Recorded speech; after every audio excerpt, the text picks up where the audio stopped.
What's up, guys? It is Wednesday, January 22nd, 2024.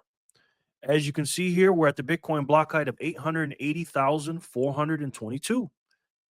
TikTok next block. And what you also can see here is look at these fees, guys. No priority, low priority, medium priority. I mean, if you want to move some Bitcoin, today is the day. 2, 4, 5, and 6. I mean, you can't get any lower than that. So pretty cheap. So before we get started, I want you guys to go ahead and follow me on my other three social media platforms. Rumble, I do political videos there. We got X, and then we have NOSTR. Now with NOSTR and all these platforms, you just type in Jerry Loves Freedom, and you will find me right there. So let's get on into these numbers. So as you can see, Bitcoin is, price is not too high, not too low. Right now we're at $103,000, just over $103,000. Last few days, it spiked up and it went down and stuff like that. But I was actually expecting a lot higher than this, to be honest. I thought it was gonna really get to like 120, to be honest. Once we won the election, we as in Trump and the America First movement. But hey, it didn't happen, and that's fine. Just more of an opportunity to buy at a lower price. And the Dixie right now has dropped off the last few days. It's right at 108,000 or $108, excuse me. And what the Dixie is they basically the U.S. dollar compared to a basket of other six currencies around the world. And again, the U.S. dollar is getting his butt kicked around the world. I mean, in America, in our borders. But you know, overall, it's the cleanest shirt and the dirty hamper around the world, and it's doing pretty well. So let's check out coinglass.com. Check out the buy book right here, or the order book. And as you can see, you got the exchanges right here on the left. Then you got the prices right there, and it shows how many Bitcoin available, shows how many Bitcoins are available at each price. And that's pretty good. And then the total Bitcoin, and you can just see the chart here. It's a pretty good website. It's coinglass.com /merge/Bitcoin dash USD. So you can check that out. And then we'll also look at Clark Moody Bitcoin dashboard. And as you can see here, for $1, you can get yourself 963 Satoshis for $1. And that's still a great deal, guys. We're still a great deal. That's a hell of a deal, man. So the market cap is $2.06 trillion, as we'll look at right here. We got a bright light coming, guys. So dim your phones. And as you can see, Bitcoin is at the number 7 spot. Obviously, gold is still at the number 1 spot. It just got over 18 trillion. I think it was last week or the week before that, and it's already at 18.5. So again, guys, I know we love Bitcoin and everything, but we're comparing gold to U.S. dollars, and obviously, there's a lot less gold than there are U.S. dollars. Is going to keep going up, and so are we. But I think eventually, within the next decade or so, we're going to definitely surpass gold, in my personal opinion. All right, here's one of my other favorite websites. This is bitcoinsperperson.com. And as you can see, to get your fair share, you only need 244,750. I don't want to say only like that, like that's not a lot. That is a lot of Satoshis, ladies and gentlemen. Now, today is only going to cost you $254. But in the future, those Satoshis are going to get you a lot more than $254 will today. So again, at the price of just under 104,000. So at 19.8 million Bitcoin mined so far out of 8.1 billion people, if you divide that out evenly, you'll get yourself 244,000 Satoshis. And obviously, guys, we know that it's not distributed evenly because, again, you got countries, you got the governments, you got big companies, multimillionaires, billionaires, and everything else scooping this up. So again, just like the great Satoshi Nakamoto says, it might make sense just to get some in case it catches on. If enough people think the same way, that becomes a self-fulfilling prophecy. No truer words. All right, let's check out the Bitcoin distribution chart. And this is what I was talking about, Bitcoin not being evenly distributed. We got Bitcoin balances here on the left. How many are in each wallet? And these are the addresses, wallets and everything. And again, more people don't have just one wallet. Obviously, people have several wallets. So as you can see here, you can check this out. This website is called bitinfocharts.com. And then you type in top 100 richest Bitcoin. And you can see all these numbers here. And it's just absolutely incredible to see what the wallets have and how many have them and everything else. And you can see where you're at. And I just try to level up. Again, it's costing a lot more because we're at over $100,000. But again, it's very interesting to see where you're at. All right, this is another Bitcoin ownership distribution chart. This is from River. This shows you right here the most important thing. This gold part right here, we're at 70%, the individuals. We own almost 15 million Bitcoin. And again, when these governments come in more and more this year, especially this year and in the coming years, the ETFs, which we'll talk about later, the businesses, which we'll talk about later, they're all going to get their Bitcoin off the exchanges. And the only people they can get them from, honestly, are the miners, but also mostly from the individual. So we got to make sure we hodl our Bitcoin and make sure we don't sell it and give it up to these big companies in these big countries. All right, so we got timechainstats.com. And again, this website is absolutely incredible. You got the dashboard here, you got the network, you got mining, market, charts, resources, stocks versus Bitcoin, timechainstats.com. This is an incredible tool to get your study on when it comes to Bitcoin. It's got everything in here, man. To me, this is the most comprehensive website when it comes to Bitcoin, in my personal opinion, out here on the web. So go ahead and check that out to make sure you keep up with what's going on with the numbers, and also you can get your studying in for Bitcoin. All right, guys, we got timechaincalendar.com right here. And you see these little rings around this clock, I call it. And as you can see, this orange one right here is blocks to halving. And that's how many blocks we got left, 168,000 something. Again, every 4 years is 210,000 blocks. Half of that is 105,000, which is 2 years, and half of those 2 years of the 105,000 is 52,500. So once we get about here, we'll be a fourth way around the clock at those 4 years. So look at this as a clock as 12, 3, 6, and 9. And every time you get to one of these 3, 6, 9 numbers, Jor likes those numbers, that's 1 year, and that's 52,500 blocks. So that's pretty cool. Then it shows here the epoch we're in, what's the subsidy in each block, then you got how many Bitcoin are mined. This is a really good visual chart to check out, again, what's going on with the numbers and also help you study Bitcoin. All right, guys, we got a bright light. All right, we got the fear and greed index, everybody's favorite. And obviously, with the price going up, I'm actually surprised it's this high. The fear and greed index is saying it's at 84. That's pretty high. Yesterday, we were at extreme greed, just like we are now, but it was at 76. But it went up 8 points. So I don't know if that's because of the adoption and Trump being in office, even though he was in office yesterday. It went up 8 points since yesterday. So there may be something going on in the winds about what's going on with maybe the SBR. Not sure, but definitely when it's here in this area, in this green area, the more green it is, that means stop for me as far as smash buying, and the red means go, more smash buying. But again, you do your DCA, your dollar cost averaging, but the higher it goes up, in my personal opinion, you should definitely slow down your buying. All right, guys, just a reminder to go ahead and subscribe to the Bitcoin Amigos. That's me, Chris, and Jor. Here's Chris right here. Chris from Fractal Bitcoin. And here's King Jor for the score. And then obviously, like I said, Chris never misses. He definitely has changed his channel up a little bit. He's changed his format, but he still has a great channel. As you can see his thumbnail right here, Bitcoin Clear for Takeoff. He's actually making videos even earlier in the day. So again, you can watch Jor in the morning, Chris right after that. Jor cuts up some videos. Chris does some shorts and everything else.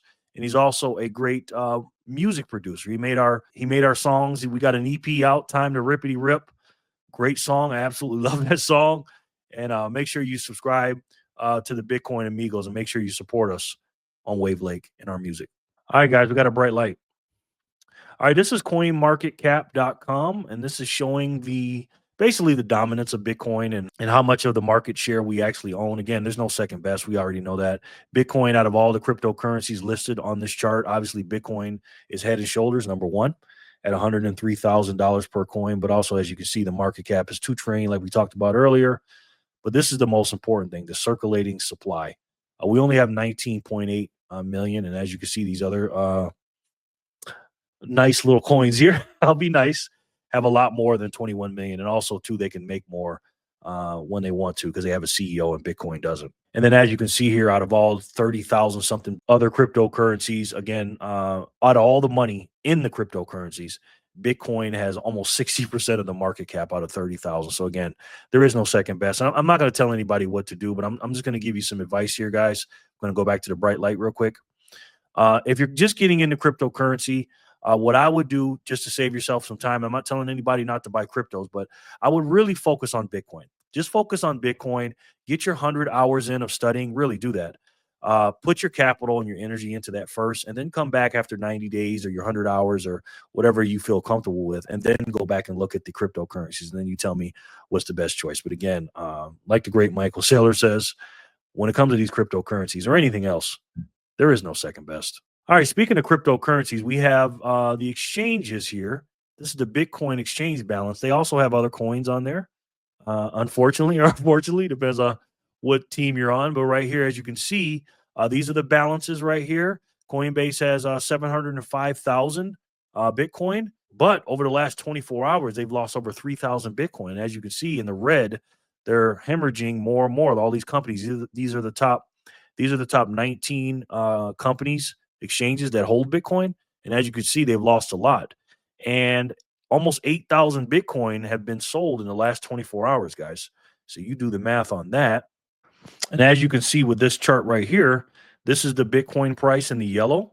And then this green is the balance on the exchanges. So the green is how many Bitcoin total there are on all those exchanges I showed you above in the 19 top exchanges. But again, the yellow is the price. And as the price goes up, usually, guys, the balance on the exchanges go down. And right now they're at 2.18. And that's the lowest it's been in a while. And as again, this is a finite supply, and we can't make any more of this. So the higher the price goes up, that means the more people are buying, and the less is going to be on the exchange. And again, what do you think is going to happen when these countries and big companies and stuff start buying more and more? Do you think the price is going to go up or down? It's going to go up.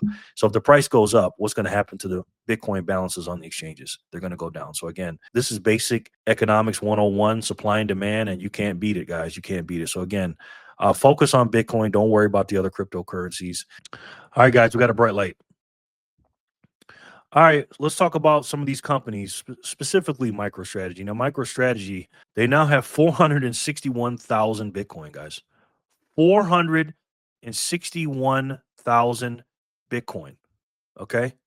And as you can see here, their Bitcoin balance is here. Like I said, their average cost is 63,610. Again, the price is about 104 right now. And for those of you that don't know, MicroStrategy has bought more Bitcoin. They bought, my goodness, 11,000 more Bitcoin, guys. MicroStrategy Inc. has recently increased its Bitcoin holdings with a purchase of 1.1 billion worth of the cryptocurrency. As the company gears up for a shareholder vote on a 30 times increase in its authorized Class A shares. This move is part of the company's strategy to finance its Bitcoin buying, with chairman and co-founder Michael Saylor aiming to increase the firm's Bitcoin holdings as of January 21st, 2025. MicroStrategy shareholders have voted in favor of the share increase, which will help the company to further accelerate its Bitcoin purchases. MicroStrategy's purchase of 1.1 billion worth of Bitcoin brings its total holdings to over 2% of all the Bitcoin that will ever exist, with the company buying 11,000 Bitcoin tokens at an average price of approximately just over 101,000. Guys, I don't think we're quite understanding here what's going on. With MicroStrategy, I'm going to go back to it. So it's a bright light, guys. So watch your eyes. Well, MicroStrategy owning 461,000 Bitcoin, guys. Again, the amount he just bought, or MicroStrategy just bought, 11,000 Bitcoin. A lot of countries may not even own that, $11,000. To put that in perspective, the country of El Salvador has just over 6,000 Bitcoin. So MicroStrategy almost doubled what El Salvador holds now in one day. Okay. I mean, this is incredible. Michael Saylor is going to be he's going to absolutely run this world here in the next decade or two. I'm telling you that right now, man. This is absolutely incredible. All right, guys, let's go ahead and take a look at what the ETFs are doing. On Tuesday, January 21st, BlackRock bought 6,200 Bitcoin, guys. 6,200. Fidelity bought 66. ARC 21, 80 Bitcoin.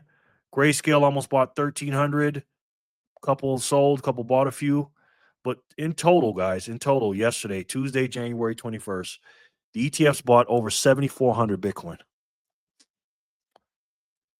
They bought over 7,400 Bitcoin. MicroStrategy bought 11,000 Bitcoin. I'm I'm not a mathematician here, guys. You guys understand what's going on here? Crazy. Let's check out the overview here on heyapollo.com. BlackRock's fees are 0.25%. You see all this stuff. You can take a screenshot of that. This is a colored chart graphic of what all the Bitcoin ETFs hold. As you can see, IBIT is the granddaddy here. And then this animation will show you what happened starting from January 10th, 2024, January 11th, 2024. As you can see, Grayscale has 619,000. But watch what happens with BlackRock. As you can see, this is what they own that day. And watch this. IBIT's catching up. You can see the dates right here. It's just incredible, man. Look at that. Again, I always talk about this. What's going to happen next year, guys, when this happens? Look at BlackRock. Look at Grayscale losing its second place to Fidelity.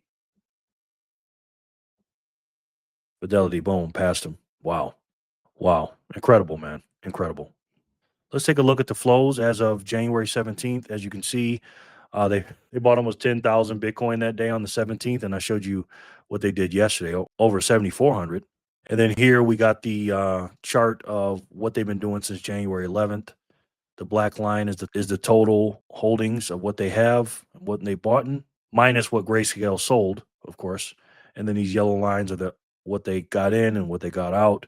And it has all the way from January 10th all the way up until January 13th, 2025. It's incredible, man. These ETFs are buying so much Bitcoin. It doesn't make any sense, guys. All right, guys, just a reminder of why you should not hire based on gender or color. You should hire based on merit. Take a look. Diversity, equity, inclusion. What does it mean? Well, this is exactly what it means. A couple of overweight cops that can't even catch up with the suspect as Nadine outruns the International House of Pancakes running after her and still can't catch her, and she's off into the night. This is the end result of DEI. Look, hire a woman, but make sure she's qualified for the job. Not because of the color of her skin or who the hell she wants to sleep with. Never catch me with a doctor who was hired based on DEI alone. Fact. You gotta love that, man. I'm so glad Trump got freaking voted in. Oh my God. Get rid of this DEI, guys. Get rid of this DEI. Anyways, as a reminder, go ahead and subscribe to the channel. My name is Jerry Loves Freedom. I make a bunch of videos, different kind of videos. I got a playlist here. I got 3 different playlists. I do door dashing for Bitcoin. That's a little series. You check that out. Obviously, you guys are watching Bitcoin numbers and news. This is number 12. I have 11 more before that. And then every Saturday, I do a Satoshi Saturday where it's nothing but Bitcoin signal on there. So go ahead and check that out. And like I said, we do the Bitcoin Amigos every Friday at 4 p.m. Eastern and 1 o'clock Pacific time every Friday. We do a live, so you can catch me 7 days a week, guys. I don't know if that's good news or bad news. And obviously, guys, the big news of the day as Bitcoiners is Ross Ulbricht. He was freed yesterday on 1/21, which is very cool. And I know the Bitcoiners were very, very happy about that. Obviously, they wanted him freed on the 20th. But like I told you guys, and I think my last video, that it's going to be very, very difficult for Trump to do all that stuff in one day. He had a lot of priorities to do, but he did it within, I believe, 30 hours, 30-something hours, 20-something hours, something like that. Very, very quick, like a day and a half. So very, very happy for Ross to get out.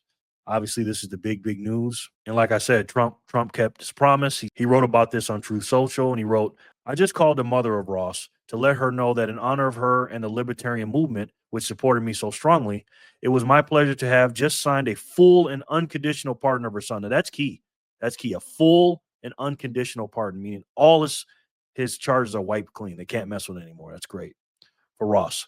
The scum that worked to convict him were some of the same lunatics who were involved in the modern day weaponization of government against me.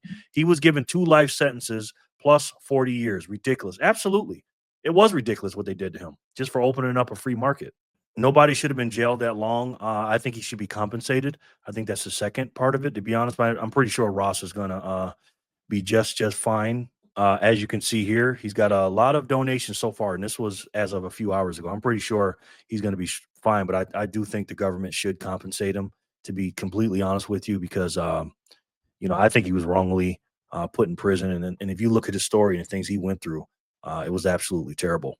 Let's check this little short video out real quick. Free at last, free at last. After 11 years behind bars, Ross Ulbricht is finally free. Why does this matter? Because it's one of the most glaring miscarriages of justice in modern history. Ross was handed 2 life sentences plus 40 years for the nonviolent crime of creating an online marketplace. Ross was a hardcore libertarian, and he had the idea of creating a marketplace where people can interact without the systemic use of force, aka the government. With Bitcoin, Ross showed that it was possible to bypass government-controlled payment rails, showing the unstoppable nature of Bitcoin. The government didn't like that too much and imprisoned him, but his case was riddled with corruption, such as these 2 federal agents that were caught embezzling Bitcoin from the Silk Road during the investigation itself. Then we have an unproven murder-for-hire plot that the judge used against him in sentencing. The judge herself suggested that because of Ross's privilege, she was giving him a much harsher sentence than she would give to a drug dealer from the Bronx. Congressman Thomas Massie has argued that Ross's sentence was a violation of the 8th Amendment, filing it under cruel and unusual punishment, saying the government made an example of Ross because they didn't want people using Bitcoin. During the 2024 campaign, Trump made a deal with libertarian leadership. If he got elected, he would commute Ross's sentence on day 1. Yesterday, he kept that promise, and Ross is a free man. Bitcoiners around the world are celebrating for Ross, his family, and the idea that maybe we do have an ally in the White House.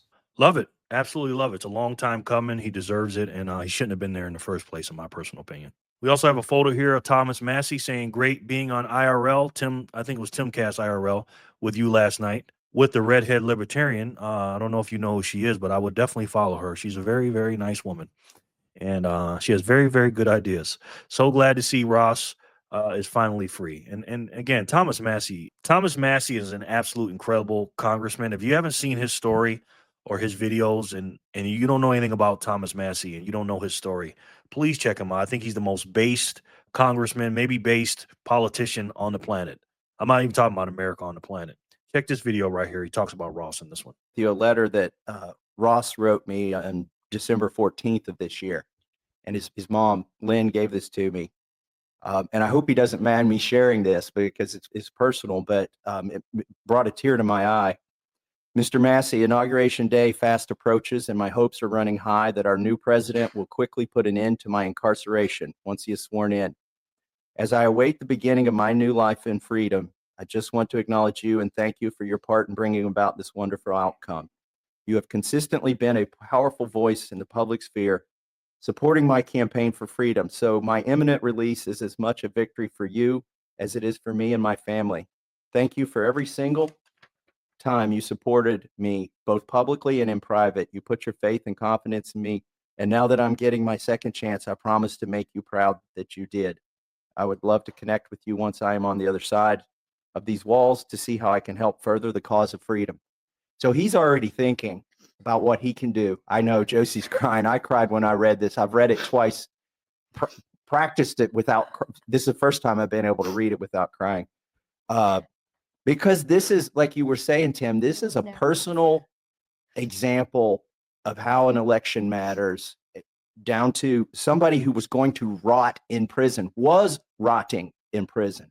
And by the way, Ross, he didn't even, he was willing to settle for less than what Trump gave him. He was willing to settle to have a sentence commuted, which means you're basically guilty, an admission of guilt, but your sentence is over. You've served enough time. And it was a ridiculous over sentencing, regardless of the guilt or not. I think it's a violation of the 8th Amendment. The 8th Amendment to our Constitution says no cruel or unusual punishment. Why should you get 2 life sentences plus 40 years? Well, explain what he's accused. What was he accused of doing? Running a website that allowed people to buy and sell drugs, for instance, using Bitcoin. I think they made an example out of him because they didn't want people using Bitcoin. And now it's far more mainstream, but I think that's one of the reasons they did it. But I think we should clarify. I guess the website allowed people to buy and trade. What people did with it after the fact was what the people did with it. Well, MasterCard lets you pay for prostitutes, right? Exactly. And thank God that stuff is over with, man. Again, we don't have to say free Ross anymore, and hopefully that would never happen again. I don't think it will. But this is why I tell people politics are important. Politics are Bitcoin, and Bitcoin's politics. We got to understand we got to know and understand who our local politicians are, mayors, and then who's our governors, who's our House of Representatives, who's our senators, and who the president is. And it's important. And again, I know a lot of you guys don't like Trump and all this other stuff, but again, if you don't like him, you got to respect him for what he did for us. I want to watch another video about Ross from John Stossel. Let's take a look. The FBI shut down Silk Road, the online drug site. They called that a major victory over drug abuse. Silk Road generated more than $1 billion in illegal business. The most sophisticated and extensive criminal marketplace on the internet today. Because people bought drugs on the site anonymously. Silk Road's founder had bragged, the state is unable to get its thieving, murderous mitts on the site. But he slipped up. He accidentally used his real name, Ross Ulbricht, on an internet forum, and the state found him.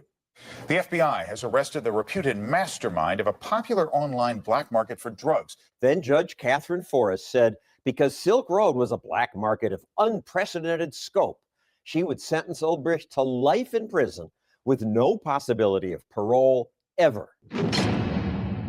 He said, Mom, it's a death sentence. It just takes longer. And he's right. This is for all nonviolent charges.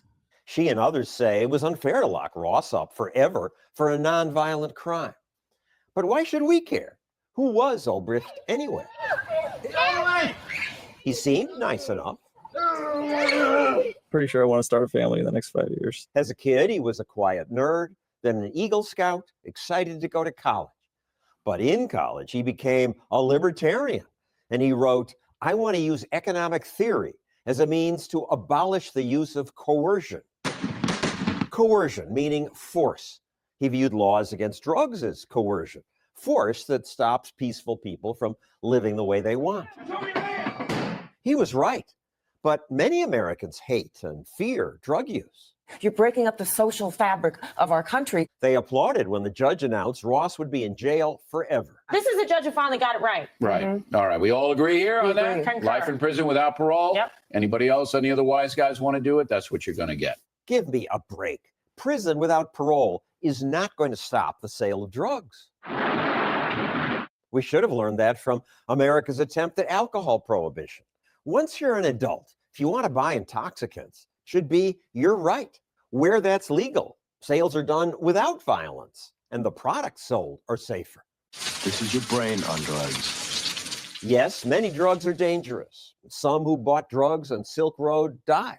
At least 6 people died. His mother said non-violent guy. No. Silk Road had some rules, at least, like nothing that harmed or defrauded. No child pornography was allowed. But now that the government's closed Silk Road, replacing the site with this notice, other illegal sites have opened, and they offer more drugs.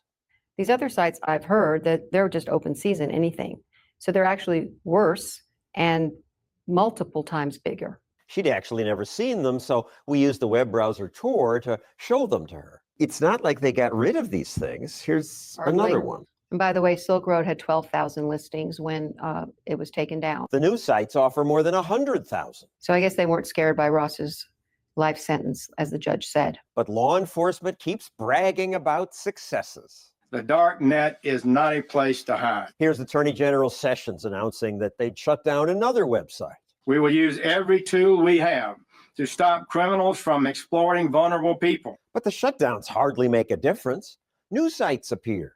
Critics will say, as we shutter one site, another site emerges. And they may be right. But that is the nature of criminal work. It never goes away. Never, ever. Heroin. So they didn't stop anything. No, there was a spike after the sentence was given. It had the opposite effect. It's a travesty what's going on. Still, I find it hard to support her son since he was also accused of trying to kill people. A murder for hire plot. Trying to hire a hitman. It's completely digital evidence and hearsay, basically, by the government. Ulbricht suspects an undercover cop planted those messages. A mortgage company will not take a screenshot of a bank statement because they know how easily faked it is. No one was actually killed, and the government didn't charge Ulbricht with murder for hire in his trial. But let's just say, for argument's sake, that everything is true. The typical sentence for murder for hire when there's no murder, because there were no murders, to be clear, is 10 years. Double life plus 40 years without parole for a young guy who, was a zealot. He was a libertarian. He believed in free markets and voluntarism. He is not a dangerous person. No American is safer because Ross Ulbricht is in jail for life. He's just one more casualty of our drug war. Drug dealers shoot each other, shoot bystanders, and corrupt whole neighborhoods. Police, search warrant! The police risk their lives and sometimes kill innocent people.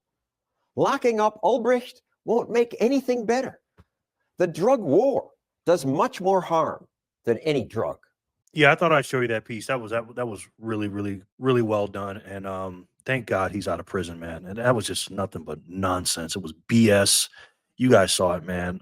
It just made me even angry watching that. But again, I'm watching it from a point of he's free now. Thank God he is. God bless him. God bless his family, man. Really. And then this is another video made from Get Based. This video is for Ross Ulbricht. I'll leave a link in the description box below. Really, really good video. Very well done. Great editing. And again, if you guys want to support Ross Ulbricht, just go on NOSTR or X or something like that. Type in Ross funding or something like that, and make sure you guys help him out, help his family out. Make sure you guys support Ross by donating a little something to him, because he's been through so much. And again, thank God he's free. All right, now we're going to get into Bitcoin adoption here, and let's see what's going on today. And as you can see, Bitcoin adoption rate chart. You guys can take a screenshot of that. This is a Forbes article I looked at. This is talking about the SBR, the Strategic Bitcoin Reserve. If Ross Ulbricht got the pardon, we are definitely getting the Strategic Bitcoin Reserve. Crypto YouTuber and influencer Anthony Pompliano posted on X. Trump will create history with the stroke of his pen. I agree with that.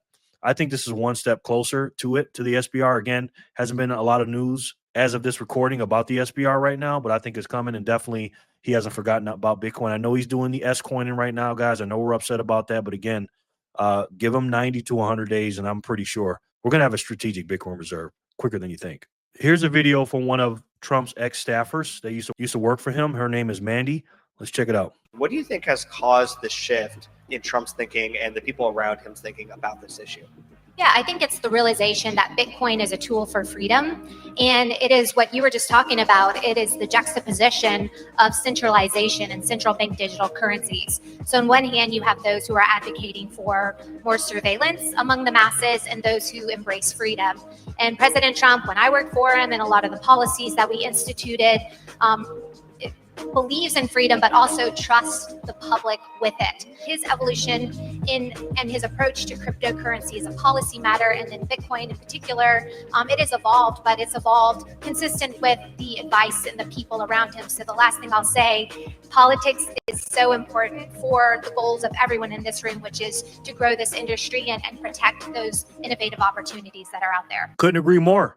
Again, we got to understand and know politics if we want Bitcoin to survive, and we want a free country, and we want our freedom more so than not. Really, it's so important, guys. Don't get caught in the weeds of being, oh, I'm a libertarian, I hate government. Listen, I'm not saying don't hate it and all this other stuff, but make sure, guys, you understand it. All right, guys, this video right here is from the World Economic Forum conference. And Brian Armstrong, the CEO of Coinbase, was asked about the strategic Bitcoin reserve. Let's see what he has to say. Gareth Jenkinson here. I'm the managing editor at Cointelegraph. I think I'll throw this at you, Brian, because there was no mention of a Bitcoin strategic reserve. This is one of the promises that Trump kind of made last year at Bitcoin Nashville. Obviously, we saw the Trump meme coin come out this weekend. In some way, shape, or form, this undermined the work that was being done to put forward a Bitcoin strategic reserve. Do you share that opinion, and do you think that this is still very much on the cards for the US going forward in the next year? Thank you. Yeah, I don't think it undermined anything with the strategic Bitcoin reserve. That effort is still alive and well. Cynthia Lummis in the Senate in the US is really pushing that idea, and I think it would be a good idea for anybody who's not familiar with it. There is a proposal for the US government to start to hold Bitcoin. The U.S. government, like many countries, they hold reserves in a variety of different assets, gold, oil, rare minerals like palladium. And I think they have like maybe 27 different reserves. And so, many governments hold gold. I think they should start to hold Bitcoin, because Bitcoin is essentially the new gold standard. That's a good point he brings up. There's a lot of reserves. Like you said, there's 20 plus of them that the United States holds. And obviously, if we had Bitcoin as one of those strategic reserves, obviously we'd be number one. We'd be the number one country in the world if we had the most, and we do right now. Because again, Biden didn't get a chance to sell those 90-something thousand. Yeah, I think we really do need it. And again, people don't realize that countries have reserves of different commodities and stuff like that. So I think that's a really good point. It's, I think, a very core way that you should hold assets and hold value over time. And it's still nascent enough where it has some volatility. It's getting less and less over time, but it still has a lot of upside potential. So I think if the U.S. gets that legislation approved, which I hope they do, the rest of the G20 will follow, and that could be a huge driver of Bitcoin price appreciation. Again, I'm not the biggest fan of Brian Armstrong, but he's right about that. He really is. He does a lot of S coining, but he's right. I mean, we will be definitely head and shoulders above everybody if we do this, and I think we're going to do it. And hopefully it'll be sooner than later, but we got to be patient, guys, because remember, Donald Trump is not the president of Bitcoin. He's the president of the United States. So give him some time, and I think we'll get it, again, sooner than we think. All right, guys, we got a bright light. Utah proposes Bitcoin reserve bill. Utah is the 11th state to join the Bitcoin reserve movement with the introduction of HB 230 bill. So, yeah, another state is doing it. I think we're up to like 13 right now. Here's another U.S. state. Just in, Kansas Senator Bowser introduced Senate Bill 34, proposing the Kansas Public Employees Retirement System allocate up to 10% of its funds in Bitcoin ETFs. Again, this is the prime example of gradually then suddenly. You know what I mean? And imagine what's going to happen when the federal government, the United States federal government, does this, guys. It's going to be absolutely insane, and we know that. Again, like I said earlier, gradually then suddenly, update a total of 12 states. It's 13, I believe, and I'll show you that in a second. A total of 12 states are leading the charge to push the strategic Bitcoin reserve bill. Florida, Alabama, New Hampshire, Pennsylvania, Ohio, North Dakota, Oklahoma, Texas, Wyoming, Massachusetts, Utah, Arizona. I mean, again, I'm not team red or blue. I'm team red, white, and blue. But if you look at these states, these are mostly red states. And I believe the blue states will be the last one. They'll do it too, but I believe the Republican conservative states are definitely going to do it before the Democratic states. We got a bright light, guys. And right here it says at least 13 U.S. states are crafting legislation for Bitcoin reserves, signaling its rising importance in public finance. This is from bncrypto.com. Bitcoin reserves gain momentum in 2025. 13 states to lead the way. So yeah, more adoption quicker than we think. And I'm telling you guys, it's 13 now, but it's going to be 50 here in the near future. All right, guys, just a reminder to help out the channel. If you really like my videos, the number one thing you can do is zap some sats. If I'm giving you some value for value, guys, this is an open system, just like Ross did. If you like something somebody's doing, just like we zap on NOSTR and stuff like that, if you want to do that, I'd be very, very appreciative. And again, thank you guys so much for your donation, and thank you so much for your support. All right, guys, we're going to react to a video from Clear Value Tax. This guy is the man. So we're going to check it out. He's going to talk about Trump's 48 hours. He's going to talk about Doge, tariffs, Bitcoin, and the ERS. So let's check that out. In today's video, I'm giving you a status update on President Trump's initiatives. But of course, keep in mind that he's only been in office for 48 hours. And we're only reviewing financial items that we cover on this channel, which includes the Department of Government Efficiency, so Doge, the External Revenue Service, so the ERS, the Trump tariffs, and cryptocurrency. So let's begin with Doge. So originally, Doge was supposed to be an entity outside of the government. However, that has now changed. Doge is now officially a part of the U.S. government. So I'm going to show you this video clip, and I'm going to explain what is going on. This is an order creating and implementing the Department of Governmental Efficiency, known as Doge. Okay, that's a big one. Is Elon Musk going to get a West Wing office? No, he's getting an office for about 20 people that we're hiring to make sure that these get implemented. Okay, now I want to explain to you what just happened with Doge. So President Barack Obama created the United States Digital Service, the USDC. So the USDC is a technology unit within the executive office of the president. So Trump signed an executive order to rebrand the USDC into Doge. So essentially, Doge is replacing the USDC. So Doge is now an official government entity. And another Doge update is that Vivek Ramaswamy has now decided to leave Doge. So now it's only going to be led by Elon Musk. Yeah, that's sad news, man. I really like Vivek. That's my boy.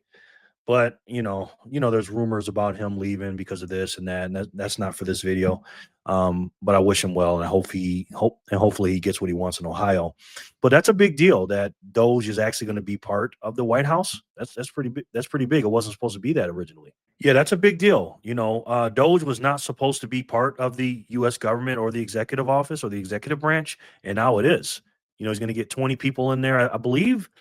I heard that they may not be getting paid. I'm not sure about that, but yeah, that's a big deal. So I'm going to be covering that a lot, guys, because again, the more money we cut off, the more fat that we cut off, because again, we're spending $7 trillion a year as a country, and we're only taking in $5 trillion. Now, he originally said he wanted to take off $2 trillion a year. He quickly found out that he probably can't do that. He may be able to do 500 billion to $1 trillion, which is still a lot. Again, the more and more fat they trim, the more and more Bitcoin they can buy. Now, let's move on to the External Revenue Service, the ERS. So on January 14th, President Trump said that he will create the External Revenue Service, the ERS, on January 20th. So here's his post on Truth Social. January 20th, 2025 will be the birth date of the External Revenue Service. Okay, so on January 20th, did President Trump create the External Revenue Service? And the answer is no, he did not. Okay, now I want to tell you what's going on. Trump cannot create the ERS with an executive order. He needs congressional approval because that's required. So the U.S. Customs and Border Protection, so CBP, is the agency that currently collects tariffs. So Trump, I mean, he could try to rebrand the CBP as the ERS, but the current situation is, or I guess the way he's taking it, is that he's relying on Republican support in the House and the Senate to pass legislation creating the ERS. Now, let's talk about tariffs. I made a video 2 months ago explaining tariffs and Trump's proposals. So essentially, there are 3 categories of tariffs that Trump is saying that he wants to do. So the first one is the universal tariff. So he's saying that there could be a 10% to 20% tariff on all goods imported. So the second category, tariffs against our neighbors. So he's saying that there could be a tariff of up to 25% on all Mexican and Canadian imports, so goods and services. And the third one is tariffs against China.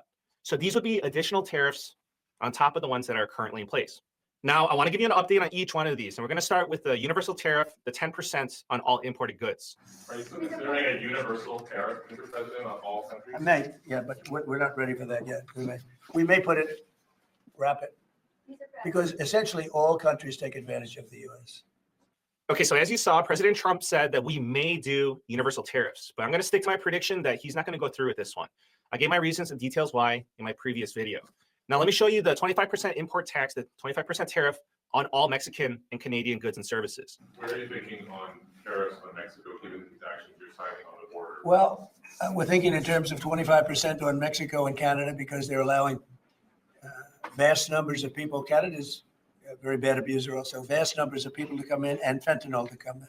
When do you think you would enact those? I think February 1st. Are you planning on leaving notes of that? I think we'll do it February 1st. 25% on both, sir. On each. On each. Yeah. Okay, so there you have it. That is the latest status on Mexico and Canada, up to 25% starting on February 1st. But the question is, I mean, you could tell me, but I'm going to stick to my prediction that he's not going to go through with this one. He's just using this basically as a threat, as a negotiating tactic. But again, you can let me know what you think. Yeah, I agree with him. I don't think he's going to go through with it. I think he's just using it as a negotiation tactic. Again, if you read the book, The Art of the Deal, he likes to negotiate like that. And again, the Democrats and the idiots on the left will tell you that if he tariffs people, the prices are going to go up and stuff like that. I hope we do a little bit of tariffs. That way we can bring some more income into the United States of America. So again, just like before, I talked about decreasing spending, we can at the same time increase our revenues, right, with these tariffs. And I think that's a good idea, because again, the less you spend and the more you make, the more Bitcoin you can buy. Now, when it comes to China, the latest word is coming from President Trump last night, so Tuesday night. He's saying potentially a 10% tariff on all Chinese imports. So I'm going to show you the video clip. I mean, I've been saying that this is the one that's most likely to happen. I don't know if it's going to be a 10% just universal blankets on all Chinese imports, or if it's going to be more specific and more targeted, but you take a look. We're talking about a tariff of 10% on China based on the fact that they're sending fentanyl to Mexico and Canada. How soon on those tariffs? Probably February 1st is the date we're looking at. I love it. Either way, it's a win-win in my book, right? He's putting a deadline, basically saying, hey, guys, listen, if you don't stop this fentanyl coming into our country and killing our citizens, we're going to tax you. We're going to tax you right there at the border, right? Which is going to be a good thing, I believe. Either way, obviously, it would be better if we didn't tax them, didn't tariff them, and we got our citizens and made our citizens safe with no fentanyl. That'd be our number one thing. But if it doesn't happen and they keep sending it in, then we can bust them at the border. We can bust the fentanyl at the border, bust the drug dealers at the border, stop the cartels, and tax them so we can have more revenue to buy some more Bitcoin and also keep our citizens safe. That's the main issue, guys. But I do want to mention this. So President Trump did say that he had a phone call with President Xi Jinping of China, and the phone call went well. He said it was a good phone call. So I don't know in terms of trade relations and how it's going to develop, but we'll see. Now, regarding Bitcoin and cryptocurrencies, President Trump 100% delivered on his promises. So SEC Chair Gensler departed, and Trump created a new crypto task force on January 21st. So their priority right now is to develop clear regulations for crypto assets. So yeah. So again, guys, when he's talking about crypto, I know he's talking about other crypto. I know he's S-coining right now, but he's mainly talking about Bitcoin. Again, I believe the SBR is coming sooner than later. But again, that's great news all around for Bitcoin. I really think it's going to be bullish. I believe these prices are going to take off sooner than we think. All right, guys, there's a reminder of why we're Bitcoin, and one of the main reasons we're Bitcoin. And look at the national debt, guys, in the United States of America. 36 trillion, 300 billion. I mean, it's absolutely ridiculous, man. Debt per citizen, $107,000 for you doing what? Absolutely nothing. Being a law-abiding citizen, going to work, and everything else. And if you die, and then when we die, our children have to pick that up, and then our grandchildren and all this other stuff. And this is why we Bitcoin, guys. And this is why we stack this right here. This is why we learn about it. This is why we talk about it. This is why I got the Bitcoin numbers and news show and the Satoshi Saturdays and all the studying we do and all that, because of that debt right there, inflation and all this other stuff. Again, there's only going to be one way to stop this stuff, guys. And I think you guys already know what it is. It's the best way to save. And for me, the only way to save. And that's Bitcoin. I love each and every one of you, and I'll talk to you soon. Peace and love, guys.